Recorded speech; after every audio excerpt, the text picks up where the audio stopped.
Here we are with Susan King. She's the coordinator of Sunday Streets. And Susan, why don't you tell us a little about how Sunday Streets came about, and also about the hurdles you had to overcome to get this implemented.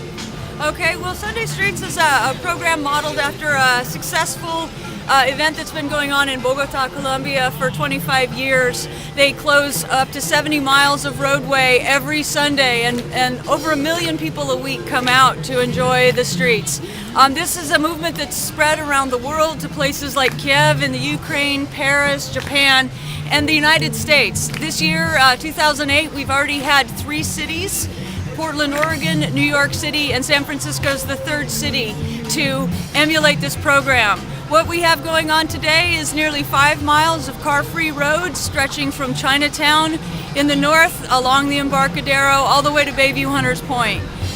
We have 7 activity pods with, we call them pods, but there's various activities, everything from yoga, hula hoop, dance, sports consultations, tai chi, bike repairs, learning how to ride a bike for both adults and children. Boomer size going on in the background here, and aerobics boot camp right behind us. And I'd say we've well met our goal of 10,000 people out here today on Labor Day weekend at 9 in the, starting at 9 in the morning on a Sunday, out here enjoying car-free roads in San Francisco. And what obstacles or hurdles did you have to overcome to get to this point? Well, it was a lot of work. I would have never anticipated the amount of work that you have to do to take 5 miles of road and rededicate it to a different use. But there's 53 intersections, and so we had to make sure that we had both professional traffic staff and volunteers at every intersection. We had to get 3 different sets of permits because it's the city, the port, and park and recreation. For every one of those entities, we had to get 3 sets of permits if you wanted to have live music, if you wanted to set up a structure. So all of these different things. Cheryl Brinkman, who is the president of Livable City, which is the fiscal sponsor of this operation, said, it's really kind of ironic. The most dangerous thing you can do in a city is drive a car or cross a street that cars are being driven on. Here we are taking away this major danger, and there's so many regulations and rules that we had to overcome, health regulations and, making sure we had medical personnel on staff. It is kind of interesting, but yeah, there was a lot of work, a lot of logistics involved. And did you encounter any resistance to this plan or program? Yeah. Pier 39 and Fisherman's Wharf were really saying that we'd cut their leg off, that we're closing down Union Square during Christmas time, and this is their Christmas. But you know what? The president of Pier 39's out here on his bike. So Mayor Newsom is the champion of this. The idea, actually, it was a synthesis. The San Francisco Bicycle Coalition, brought the idea up.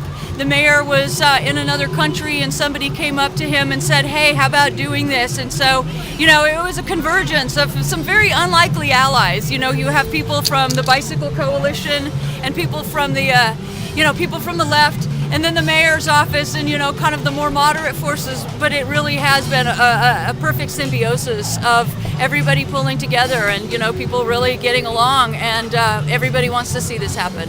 And this is in Chris Daly's district, is that correct? It spans District 3, which is Aaron Peskin, District 6, which is Chris Daly, and District 10. Sophie Maxwell in Hunters Point in District 10 was on board early on as a supporter. Chris Daly said, "I'll see your Sunday streets and raise you Market Street," and is now advocating that we close Market Street. So in my mind, that's a great thing. It's really expanding the concept of car-free space. And Aaron Peskin's kind of been a pill, sorry to say. And, it takes all kinds. But can you expound upon that a little bit? Yeah, he introduced legislation, which fortunately did not prevail, that would have said you can't do this until you do a full impact report.